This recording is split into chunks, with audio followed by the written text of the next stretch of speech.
In this video clip, we're going to have a look at something called calming signals. We'll cover them off in more detail inside the site.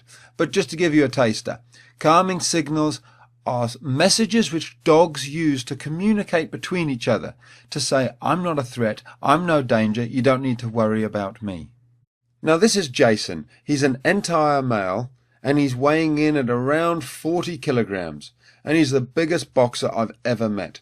His father was an Australian champion, and he's dog aggressive, except for with his mother Lucy that he lives with.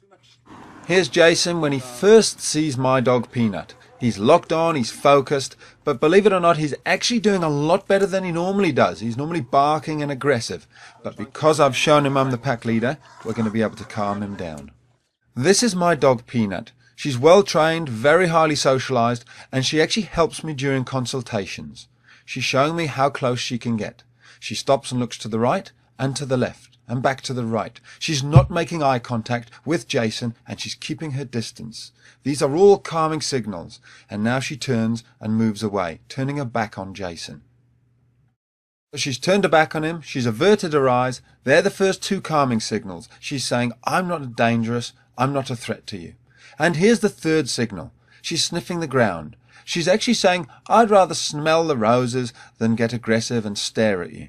It's a calming signal, but to the untrained eye, you'd never even notice it. Jason hasn't met another dog for years, and yet if you look at the leash that I'm holding, it's relaxed. He's actually calming down. He's doing remarkably well. And this is in a large part due to the calming signals that Peanut's given him. Normally this dog Jason would be barking, aggressive and trying to attack the other dog, but he's not. So next time you see a dog displaying some of these signals, recognize them for what they are. They aren't random, but highly sophisticated methods of communicating that I'm no threat, calm down. There's the look away, then there's the turning away from the other dog, and there's the sniffing the ground. And these are just three of the many subtle ways that dogs communicate. Inside the onlinedogtrainer.com, we'll go through a whole load of other ways that dogs communicate through their body language. In this video, I'm going to show you how to redirect your dog's chewing onto one of its toys. It's almost impossible to stop dogs chewing. They love it, and there's nothing wrong with it so long as they're not chewing the furniture or your possessions. Redirecting is a three-step process. First of all, you need to find a toy which your dog is allowed to chew, such as a piece of wood or a raggy doll or something. Then you take your dog by the collar, move it away, and thirdly, you give it the toy that it is allowed to chew. So there's those three steps very quickly. We'll go through them again in detail. The key is that we're not actually stopping Kenai from chewing. We're just redirecting it. So many dogs and puppies love to chew. There's nothing wrong with that. We've just got to help them understand some things they're not allowed to chew and other things it's fine to chew them. Here we are a little bit later on in the consultation, and Kenai's chewing the table again. This is one of the big issues with Kenai. He's been chewing the table for several months, so it's a habit that's going to take a few hours at least to break. All we do is move him away very quietly and calmly. We don't give him any attention by speaking to him, and we simply redirect him back onto his stick. And look how quickly he trots off with it this time. Again, Kenai just needs to be shown the correct way to behave. He doesn't need to be shouted at. He doesn't need to be tapped on the nose. He just needs to be shown a kind and gentle way to behave correctly. As with all things, practice makes perfect, so take your time, stay calm, and just keep giving your dog the same calm, consistent consequences of actions, and your dog will get it in the end. If your dog insists on chewing the couch after you've redirected them onto their little chew toy, then you can consider putting them into an isolation. You leave them there until they've stopped barking, and when they come out, they'll think twice about going back to chewing the couch. Make sure your dog knows which toys are its to chew by putting them into its pen or handing them and saying, this is for Molly. Distraction is another word for the simple method that we've just gone through. Of course, it's always better if you can actually move the things off the floor. Here there's some wire meshing and a box of nails lying on the ground. Gemma's getting stuck into them. We all leave things around, but if you can move things off the ground, do that. It's so much simpler. It keeps you sane, it keeps you calm, and it prevents the dog from ever even making mistakes. Set your dog up to win. All we're going to do now is bring over a little distraction, and you'll see how quickly Jenna goes, fine, yep, that's my toy. I'm happy to chew that. Perfect. Of course, inside the site, there's a whole load more videos about how to stop chewing and mouthing and biting and stealing things. But just remember, there's always those practical things, such as not leaving things around on the floor. And the most important thing of all is establishing yourself as the pack leader. If you're not the pack leader, then of course your dog never really will take any notice of you, and everything will become a game. That's all covered off inside the onlinedogtrainer.com. I hope you join us. We're going to have lots of fun together. A very common issue that people are faced with is trying to keep the dog out of certain areas in the house. Here's Stanley. He's a great Wheaten Terrier. However, he loves nothing more than to get under people's feet in the kitchen, especially when you're trying to make the dinner. Here I'm going to demonstrate to you a very simple way of showing your dog exactly where it is and where it isn't allowed. To Stanley's owners, it seems like either he doesn't know exactly where he's allowed, or he doesn't care. I'd suggest it actually is a little bit of both. So if this is the line where you don't want the dog to go into the kitchen, the dog can't really see exactly where it is. We have it in our own minds as to where we think it is. But to make it really clear to the dog, all we're going to do is put down some sticky tape. It's crucial that there's a very obvious line for your dog, such as a change in the floor surface from wood to carpet. If there isn't, you need to make a clear dividing line using tape. Don't worry, it doesn't have to be forever. All we're going to do is kind of encourage him to come in.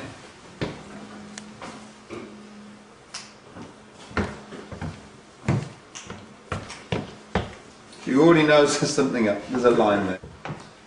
So look at that. We haven't even trained him. That line has just gone down. He knows. Good boy, Stan. Outside, out the kitchen. Good boy. Good boy. Here I'm demonstrating how clear the message is to Stanley. I'm dropping some food on the floor and he still doesn't come in. So we haven't really, I mean, you've been training him a little bit to keep him out of the kitchen, but you can see the power of that white line. He almost has instantaneously realised that is the line. It's now very clear. I don't know how you'll feel. Out the kitchen, out the kitchen. Good boy, good boy. Okay, so out of the kitchen when he backs off, praise him. When he's out the kitchen, we praise him. Now, what we don't want to do is get him to think that every time he comes in here, if we chase him out, he gets a treat. We want him off the line. So we're actually going to say, out the kitchen, good boy. We don't want him in the kitchen at all. And he's not allowed to touch that line with his foot. Because what dogs love to do is just edge further and further and further into the kitchen. That has said to him, you don't even stand on the line. Okay. And he's saying, look, Oh. and you can see you can use any sort of energy to drive him out. Even just stamping your feet a little bit, moving towards him. Maybe, shh, out the kitchen, out the kitchen. Are you making sure you don't look at him, or are you looking I'm down? not looking at him now to invite him in. Right. If you look at him, you invite him. So I'm deliberately ignoring him. And you can see he's good. Now, when he's being like that, that's a very good boy. He's been outside for a good long time, out the kitchen. So good boy, good boy. Very good boy, darling. A little bit further. Using this calm, consistent method, it'll take only a little time before your dog like Stanley will get the message and understand which side of the line that he's allowed on.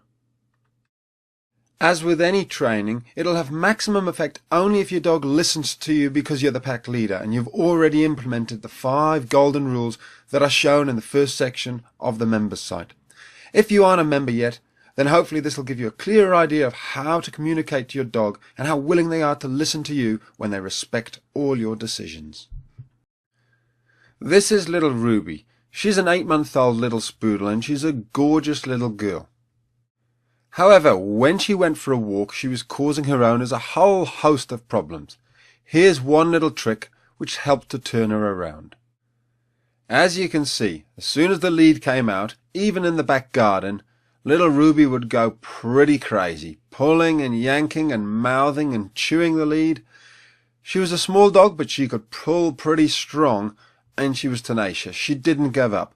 Even on long walks, she'd keep pulling all the way down the road and across the street. She'd be dragging you here, dragging you there. She'd even drag you back home. There she goes. She just doesn't stop. Pull, pull, pull, chew, chew, chew. It was a nightmare. Let me show you a simple way of correcting this behaviour. As always, the key to everything was gaining Ruby's trust and respect, and I did that through implementing and putting in place those 5 golden rules. Here's a little trick though that helped me establish a little bit more respect on the walk. One very simple way of getting her to change her behaviour is to put a little chain through her collar, and so that the first 1.5 foot of her leash is now a chain, but she still has her soft little fabric collar on. Now Ruby's still free to jump up and chew the chain if she wants to. It's her choice. There's going to be no shouting or pulling on the lead. We're going to let her change her own behaviour of her own free will. As you can see here, she thinks about it, she has a look, and she says, I think I'll try and jump up and get the lead. She has one good jump. There you go. Tries to get it. She can't reach it, and she says, fine. It's as quick as that. Now she's a changed dog. She's not going to bother chewing the chain anymore. She's just going to walk nice and sensibly. Perfect. As you can see, very soon she was walking perfectly by my side, happy to walk behind me, very loose lead, and she's not chewing it. And here we are on the way back home, still a very loose leash. And remember, this is outside, we're not in the garden anymore. Far more distractions, but she's perfect. And once she's changed her behaviour, we can revert back to the old lead. No chain required, it was a temporary training tool. By putting in place the 5 golden rules of the pack leader, I gained Amber's immediate respect. She knew she could trust me and should follow me, and so walking nicely on the lead by my side made perfect sense to her. In this video, I'm going to show you how to make sure your dog's first experience with water is a good one. This is Nala. She's an older puppy, and as you can tell, she's never been near water, and she's being very wary. What we're going to do here is stay calm, be patient, and have fun in the water. A quick way to get this message across is with the use of other dogs, and then in her own time, she'll come and join us. If you can't find any dogs, then don't worry, but roll up your trousers, wade in a couple of inches, or cross the little stream, walk into the lake a little bit, and just start enjoying it yourself. Remember, the most important thing is not to put any pressure on your dog. If you do that, you're going to stress your dog. You must let your dog have good experiences the whole time and let them enjoy the experience. Here, Nala's getting more and more excited. Arona's on the other side of the bank. There's 2 dogs playing in the water. We're throwing sticks in, and before you know it, she's just going to make the plunge and go for it. All the time that she's running around, she's getting more and more wet. She's falling in a couple of times, but she's having a good experience. I'm confident that this puppy's going to love the water once she's in it, but if you're not so sure, then find a big puddle or a shallow stream of just a couple of inches and get them used to that first. It's best to start off with just staying in one area. That way your dog can get accustomed to the area, the depth of the water, and start figuring out what it is that they can do and just enjoying themselves without the worry of moving on to a new place and new surroundings. We've now been waiting about 15 minutes. Nala's excitement's building. She can't hold out much longer.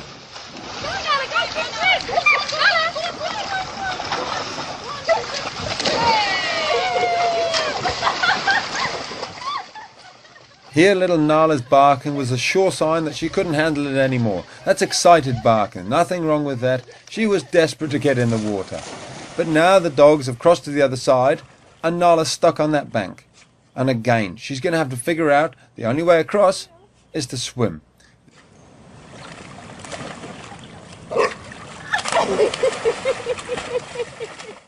And there you have it. Diving, swimming, jumping, you basically can't stop them once they get in. But the reason she's loving it so much is because we didn't push her to start with. It's that patience at the beginning which pays off for the rest of your dog's life. So the key is take your time. Stay relaxed and calm, and don't put any pressure on your dog. If you can, wade in a little bit, walk in and out the water, getting deeper and deeper, encouraging your dog by throwing sticks, or find some other dogs that your dog can play with and learn from. Make sure it's not too deep, make sure it's safe for your puppy, and stay in one spot, letting them become accustomed to it.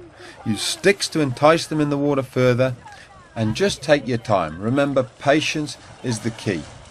Before you know it, your dog will be swimming like an Olympic swimmer, and then you simply won't be able to stop them.